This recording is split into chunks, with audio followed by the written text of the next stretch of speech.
అల్లారు జిల్లా నర్సరావుపేటలోని డాక్టర్ కోడెల శివప్రసాదరావు స్టేడియం జలమయమైంది. స్టేడియం పక్కనున్న వాగు పొంగి పొర్లుతోంది. మరోవైపు స్వర్గపురి రోడ్డు నీట మునిగింది. దీంతో రాకపోకలకు తీవ్ర అంతరాయం ఏర్పడింది.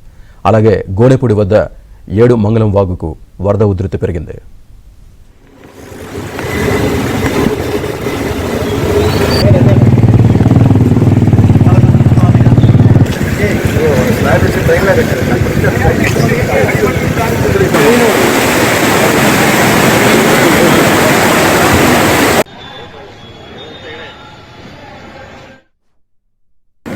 ఇక్కడ పూర్తిగా నీళ్లతో మునిగిపోయింది. స్టేడియం కూడా మునిగిపోయింది. అట్లానే ఇటు పక్క చంద్రబాబు నాయుడు కాలనీ దాదాపు 10 లైన్లు పూర్తిగా నీళ్ళలో మునిగిపోయినాయి. బరంపేట ఇటువైపు 4 లైన్లు పూర్తిగా నీళ్ళలో మునిగిపోయినాయి.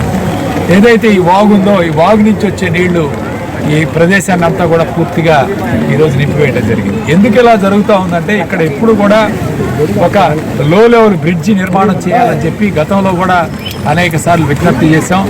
ఈ లో లెవెల్ బ్రిడ్జి లేకపోతే అక్కడున్న కల్వర్టుల్లో చెత్త అంతా పోయి వాగంతా కూడా బ్లాక్ అయిపోయి ఈ నీళ్లలోకి నీళ్లు వచ్చే కార్యక్రమం, ఈరోజు స్టేడియంలో కూడా నీళ్లు వచ్చే కార్యక్రమం జరిగిందంటే దీనికి కారణం ఈ వాగు నుంచి నీళ్ళన్నీ కూడా స్టేడియంకి ఇటువైపు చంద్రబాబు నాయుడు కాలనీ మీద కూడా ప్రభావం చూపుతూ ఉంది.